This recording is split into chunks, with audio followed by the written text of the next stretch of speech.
এখনো সময় আছে, হও সচেতন, পরিবেশ রক্ষায় করো আজ পণ। দূষণ মুক্ত করে গড়ব মোরা এক নির্মল পৃথিবী, সুস্থ জীবন।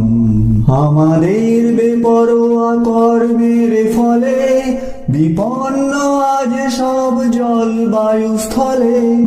ধ্বংসের মুখোমুখি আমরা সবাই, ধ্বংসের মুখোমুখি আমরা সবাই। নিঃশব্দে যেন তারই আয়োজন।